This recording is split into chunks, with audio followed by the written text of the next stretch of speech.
3월 17일 거룩한 주일을 맞이하여 예배의 자리에 오신 여러분을 주님의 이름으로 환영하며 축복합니다. 여호와의 이름을 부르는 자는 구원을 얻을 것이며 여호와의 이름을 부르는 자는 승리할 것이라 약속하셨습니다. 오늘 예배의 자리에서 여호와의 이름을 마음껏 부를 수 있는 믿음 허락하여 주시고 또 응답 얻는 복된 시간 되시기를 주님의 이름으로 부탁을 드리겠습니다. 기도하시겠습니다. 향연히 성도의 기도와 함께 천사의 손으로부터 하나님 앞으로 올라가는지라. 아멘. 모든 예배는 기도로 시작된다고 하셨습니다. 천사를 통하여 나의 기도를 들으시고 응답하시는 주님을 찬양합니다. 세세히 기도 제목 있지만 나의 모든 것을 아시는 여호와 하나님이시기에 그냥 이름을 불러 봅니다. 이 시간 말씀을 통하여 나를 구원하여 주시옵소서. 승리 얻게 하여 주옵소서. 감사하며 예수 그리스도의 이름으로 간절히 기도드리옵나이다. 아멘. 오늘 저와 여러분에게 주신 하나님의 말씀은 출애굽기 6장 2절 이하의 말씀입니다. 봉독해 드리겠습니다. 하나님이 모세에게 말씀하여 이르시되 나는 여호와이니라. 내가 아브라함과 이삭과 야곱에게 전능의 하나님으로 나타났으나 나의 이름을 여호와로는 그들에게 알리지 아니하였고 가나안 땅 곧 그들이 거류하는 땅을 그들에게 주기로 그들과 언약하였더니 이제 애굽 사람이 종으로 삼은 이스라엘 자손의 신음소리를 내가 듣고 나의 언약을 기억하노라. 그러므로 이스라엘 자손에게 말하기를 나는 여호와라. 내가 애굽 사람의 무거운 짐 밑에서 너희를 빼내며 그들의 노역에서 너희를 건지며 편팔과 여러 큰 심판들로서 너희를 속량하여 너희를 내 백성으로 삼고 나는 너희 하나님이 되리니 나는 애굽 사람의 무거운 짐 밑에서 너희를 빼낸 너희 하나님 여호와인 줄 너희가 알지라. 내가 아브라함과 이삭과 야곱에게 주기로 맹세한 땅으로 너희를 인도하고 그 땅을 너희에게 주어 기업을 삼게 하리라. 나는 여호와라 하셨다 하라. 아멘. 사랑하는 성도 여러분, 지난 한 주간 어떠한 삶을 살아내셨습니까? 하나님과 함께하는 삶은 내 잔이 넘치는 삶입니다. 계속 강조하지만 예수 그리스도를 믿는 삶은 끝난 것이 아닙니다. 아무리 힘들고 어려워도 하늘길은 열려 있습니다. 때가 되면 하나님께서 속히 들어 응답하여 주실 것입니다. 그러면 아무것도 없는 자 같으나 모든 것을 가진 자로서의 삶을 살아갈 수 있는 것이 예수 그리스도와 함께하는 삶입니다. 그 약속의 말씀을 믿고 여러분과 이렇게 예배드리게 되어서 정말로 기쁘고 기쁩니다. 오늘도 하나님께서 우리 예배 가운데 임하셔서 우리에게 큰 은혜 주시고 우리는 아멘으로 화답하는 복된 시간 되었으면 좋겠습니다. 오늘은 하나님의 이름은 어떠한 의미가 있는지 어떻게 활용해야 하는지 도전받아 보겠습니다. 하나님의 이름에 대한 공부 참 많은 사람들이 생각하지 못하는 그러한 도전이라고도 볼 수 있습니다. 오늘 본문에 보니까 모세에게 처음으로 하나님의 이름을 알려주셨다고 합니다. 모세 이전에는 하나님을 모르고 신을 섬겼다고 합니다. 3절에 보니까 내가 아브라함과 이삭과 야곱에게 전능의 하나님으로 나타났으나 나의 이름을 여호와로는 그들에게 알리지 아니하였고 이렇게 말씀하십니다. 아브라함은 하나님을 모르고 하나님이 누군지도 모르고 갈대아 우르를 떠났습니다.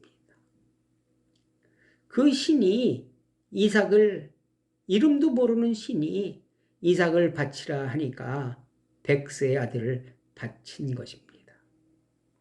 여러분 대단한 믿음 아니겠습니까?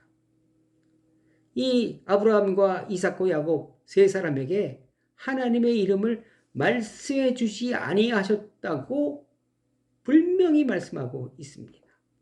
오랜 시대를 지나서 오늘 본문에서 그때서야 여호와라 밝히셨다고 합니다. 그럼 여러분 의문점이 생기죠. 그러면 어떻게 창세기부터 여호와라는 이름이 나올 수 있었을까입니다. 모세가 시내산에서 십계명을 받고 율법을 자세히 들은 후 율법서를 기록했습니다. 그렇죠? 그러므로 창세기부터 여호와 이름이 나오는 것은 모세가 모세오경을 기록했기에 가능했던 것입니다. 모세는 여호와 이름을 알았다는 것입니다. 그래서 듣고 난 후에 이 모세오경을 기록했기 때문에 창세기 때부터 여호와 이름이 나올 수 있었던 것입니다. 창세기 2장 4절에 보니까 여호와께서 땅과 하늘을 만드신 후에 이렇게 기록합니다. 알았기에 기록할 수 있었다는 것입니다. 여러분, 이 모세도 대단한 사람입니다. 시내산에서 혼자 십계명을 받고 율법을 들었기에 역사와 사실을 충분히 왜곡할 수 있었습니다. 자신의 영달을 위해서 말입니다. 하나님께서 나를 왕으로 삼으셨어. 또 나와 내 자자손손을 왕으로 삼으셨어. 그러니까 너희들은 복종해. 충분히 할 수 있었습니다. 그러나 모세는 그렇게 하지 않았습니다. 사실대로 말했습니다. 왕은 유다 지파에서 나올 것이고 또 모세는 왕이 되지 못했습니다. 왕의 역할만 했을 뿐입니다. 그리고 레위 지파로서의 삶을 살았습니다. 이런 믿음은 어떻게 가능했을까요? 그것은 역시 하나님을 확실히 만났기 때문에 가능했던 것입니다. 하나님이 세상에서 가장 위대한 분이고 나의 모든 것이라는 것을 알았기에 세상적으로 탐하지 않을 수 있었던 것입니다. 떨기나무에서 여호와를 모세가 만났잖아요. 근데 모세가 질문을 합니다. 바로가 누가 보냈냐고 물어보면 어떻게 대답할까요? 누가 보냈냐고 물어보면 어떻게 대답할까요? 하고 질문을 합니다. 여러분, 대사로 갈 때 대통령이 여러분 임명장을 줍니다. 그렇죠? 그거를 가지고 가는 것입니다.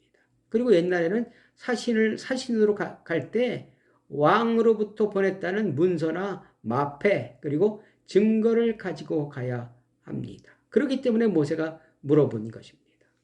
그 대답에 출애굽기 3장 13절에 보니까 모세가 하나님께 아뢰되 내가 이스라엘 자손에게 가서 이르기를 너희 조상의 하나님이 나를 너희에게 보내셨다 하면 그들이 내게 묻기를 그의 이름이 무엇이냐 하리니 내가 무엇이라고 그들에게 말하리까? 이렇게 하나님께 질문을 합니다.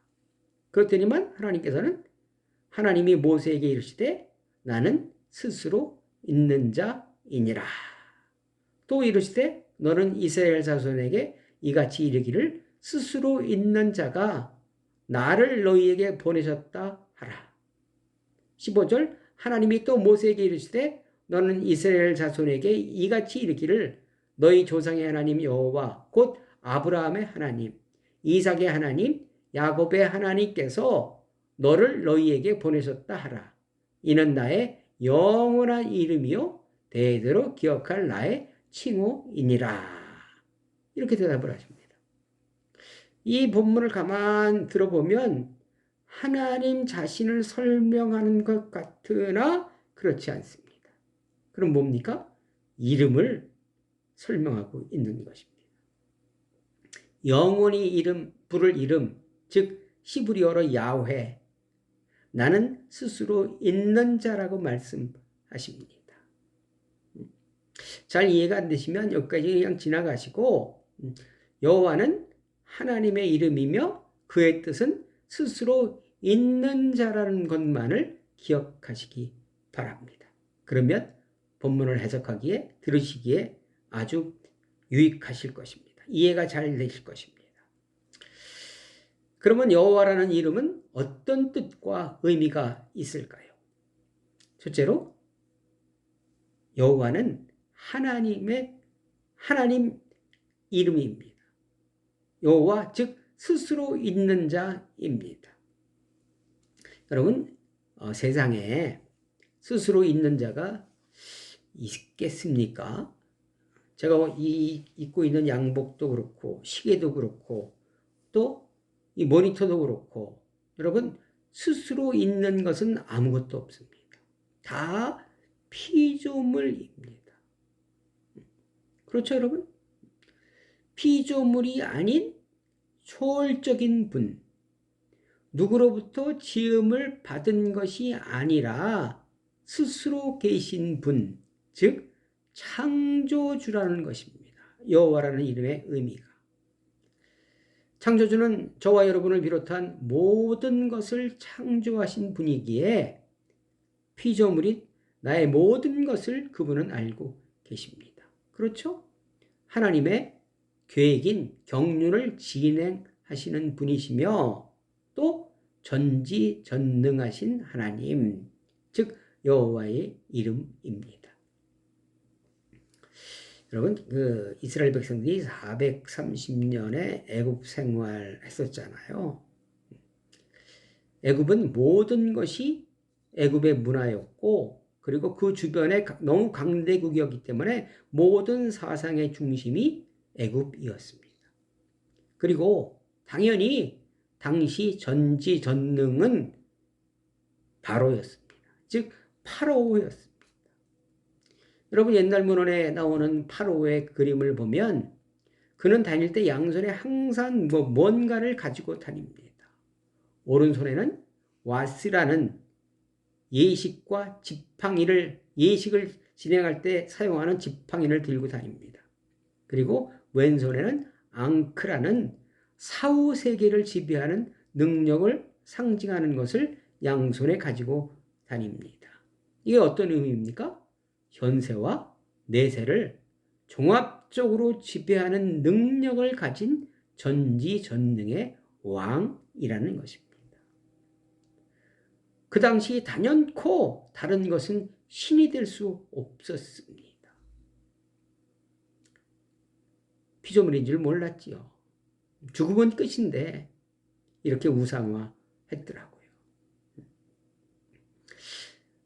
바로 앞에 가서 누가 보냈냐 물어보면 창조주, 즉 너를 만드신 분이 스스로 있는 분이 보냈다라고 대답하라고 얘기합니다. 점점 심각해집니다. 바로 입장에서 나 말고 신이 또 어디 있어? 내가 지존인데 그렇게 생각하고 있었는데 너는 피조물이라고 얘기를 하는 것입니다. 바로가 당황했을 것입니다. 당시 이스라엘 백성도 신은 오직 파라오 하나밖에 없었다고 알고 있었는데 그런데 여호와께서 내가 신이라 말씀하고 있는 것입니다. 쉽게 말해서 너 방 빼! 이렇게 말씀하고 계십니다. 내가 살고 있어서 내 집인 줄 알았는데 어떤 분이 땅 문서 가지고 와서 나가라, 방 빼라 하는 꼴입니다. 3,500년이 지난 오늘날도 이 말씀은 동일하게 적용되고 있습니다. 여러분은 전지전능한 것이 무엇이라고 생각하십니까? 제가 한번 맞춰볼까요? 여러분들이 생각하고 있는 전지전능은 돈 아닙니까? 재물 아닙니까? 돈이면 최고고, 돈이면 다 할 수 있고, 돈이 전지전능이기 때문에 그것을 소유하기 위해서 이렇게 날마다 발버둥치고 있는 것이 아닙니까? 눈을 떠도, 눈을 감아도 돈이라 생각하고 전지전능을 붙잡으려고 하고 있는데, 그러나 그러는 저에게 하나님은 다가오십니다. 얘들아, 나야 나. 그러시면서 내 이름은 결코 가벼운 것이 아니라고 말씀하십니다. 너의 전지전능을 바꾸라고, 도전받으라고 말씀하고 계십니다. 내 삶에 있어서 나에게 힘을 주고 내 문제를 풀어주고 그리고 나를 높이 드실 분은 오직 여호와 하나님 한 분밖에 안 계시다는 것을 오늘 본문에서 일깨워주고 있습니다. 그리고 그러한 사실을 절대 믿음으로 반응해야 합니다. 돈이 다가 아닙니다. 돈이, 물질이 신이라 생각하고 있는 나에게 하나님은 하나님의 이름을 말씀하고 계시는 것입니다. 스스로 있는 자. 여러분 꼭 기억하시기 바랍니다. 둘째로 하나님 이름의 기능입니다. 하나님의 이름은 어떠한 기능을 할까요? 이름은 여러분 추상적이잖아요. 그러나 이름에는 힘이 있습니다. 여러분 혹시 여러분 추천서가 필요할 때가 있잖아요. 여러분 누구 이름의 추천서가 필요할까요? 직위가 높으면 높을수록 또 상당한 권력을 가지고 있는 사람이면 있는 사람일수록 그런 사람들의 추천서 이름이 필요합니다. 인기 있는 연예인, 아이돌, 방탄소년단 이런 사람들이 사인 하나 딱 해주면 그걸로 끝이 납니다. 유명한 사람들의 추천을 받으면 많은 도움이 됩니다. 그렇죠?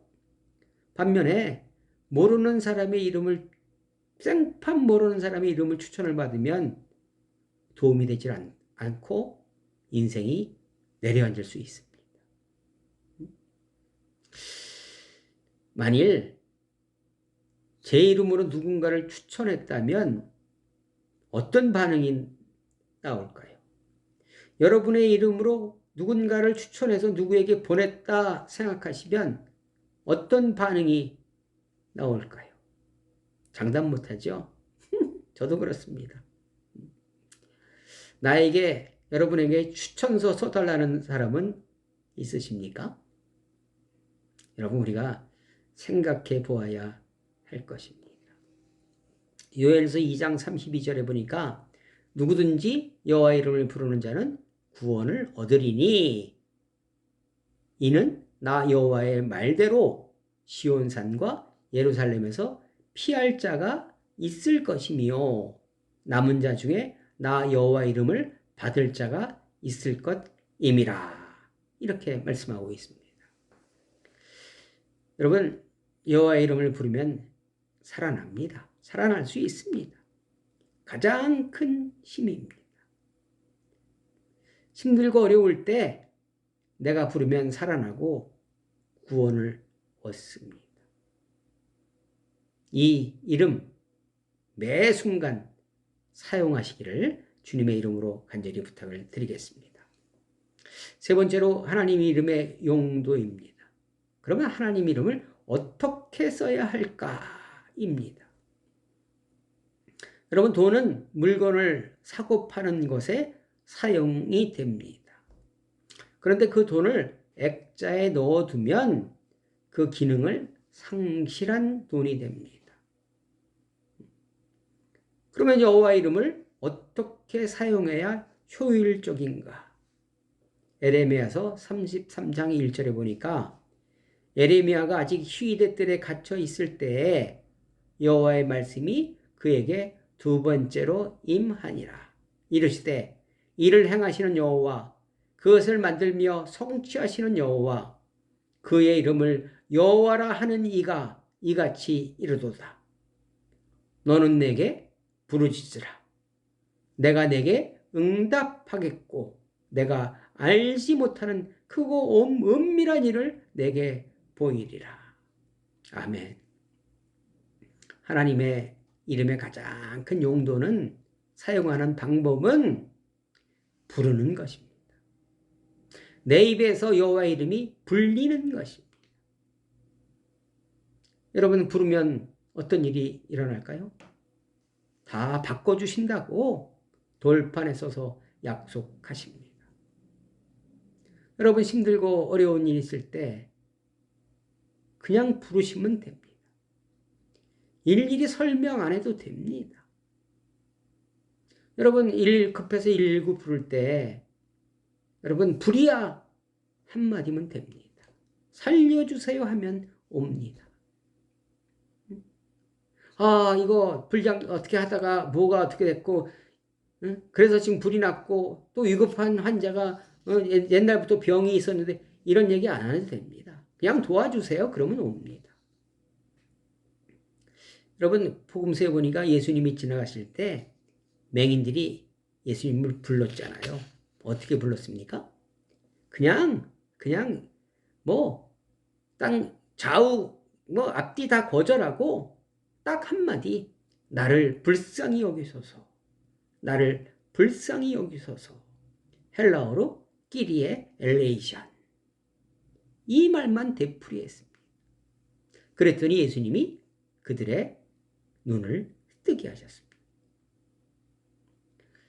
하나님은 저와 여러분이 어떠한 일로 괴로워하고 있으며 무엇이 필요하며 해결책은 무엇인지 나보다 더 잘 알고 계십니다. 부르면 그냥 달려오십니다. 바울과 실라가 어떻게 옥에 갇혔으며 어떻게 해주세요, 그런 얘기 안 했습니다. 그냥 찬양과 기도만 했습니다. 찬양하며 여호와의 이름을 불렀더니 옥문이 열리고 터가 진동하며 매인 모든 것이 풀어지는 역사가 일어난 것입니다. 우리가 해야 할 일은 그냥 부르는 것입니다. 아끼지 마시고 돈 안 들어갑니다. 부르시면 주님이 달려오셔서 모든 것을 해결해 주십니다. 아멘. 이사야서 58장 9절에 보니까 내가 부를 때에는 나 여호와가 응답하겠고 내가 부르짖을 때에는 내가 여기 있다 하리라. 만일 내가 너희 중에서 멍에와 손가락질과 허망한 말을 제하여 버리고 줄인 자에게 내 심정이 동하며 괴로워하는 자의 심정을 만족하게 하면 내 빛이 흑암 중에서 떠올라 내 어둠이 낮과 같이 될 것이라. 또 여호와가 너를 항상 인도하며 메마른 곳에서도 내 영혼을 만족하게 하며 내 뼈를 견고하게 하리니 너는 물된 동산 같겠고 물이 끊어지지 아니하는 샘 같을 것이라. 얼마나 멋지게 약속하십니까? 여러분, 하나님의 이름을 부르면 이런 일들이 반드시 일어납니다. 힘드십니까? 어려우십니까? 앞뒤가 꽉꽉 막혔습니까? 풀 수 있는 방법은 단 하나. 그냥 부르세요. 그냥 부르면 반드시 응답하십니다. 조금도 망설이지 의심하지 말고 여호와 주님의 이름을 부르시기를 부탁을 드리겠습니다. 사랑하는 성도 여러분, 여러분은 만군의 여호와 하나님의 이름이 어떤 의미를 가지고 있다고 생각하십니까? 여러분은 어떨 때 여호와 하나님의 이름을 부르십니까? 부르니까 어떠한 일들이 일어났습니까? 여호와의 의미는 스스로 있는 자입니다. 세상 그 누구도 스스로 있을 수 없으나 그분만은 스스로 있는 자입니다. 여호와의 이름은 그냥 존재하는 것이 아닌 부르라고 있는 것입니다. 부르면 응답하십니다. 부르면 모든 것에 변화가 일어납니다. 부르면 승리할 수 있습니다. 저는 이 경험이 너무나 많은 사람입니다. 제 경험이 여러분에게 도움이 되었으면 좋겠습니다. 부르는 일에 도전받는 삶, 그리고 부름에 응답하는 삶, 부를 때마다 승리하는 삶에 꼭 도전해 보시기를 주님의 이름으로 간절히 부탁드리겠습니다. 기도하시겠습니다. 사랑의 하나님, 감사를 드립니다. 우리에게 여호와 하나님의 이름을 알려주시니 감사합니다. 힘들 때 그냥 부르겠습니다. 괴로울 때 하나님의 이름을 그저 부르겠습니다. 우리가 부를 때 힘주시고 우리를 그냥 안아주세요. 메말랐던 우리의 땅에 물된 동산처럼 끊어지지 않는 샘물이 솟아나게 하여 주옵소서. 이제는 우리 구주 예수 그리스도의 은혜와 아버지 하나님의 크신 사랑과 성령님의 교통하심이 영원히 함께하기를 간절히 축원하옵나이다. 아멘. 여러분 감사합니다. 여호와의 이름은 승리의 대명사입니다. 날마다 부르시고 늘 승리하시기를 부탁드리겠습니다. 여러분 사랑합니다. 사랑합니다. 사랑합니다. 다음에 또 뵙겠습니다. 감사합니다.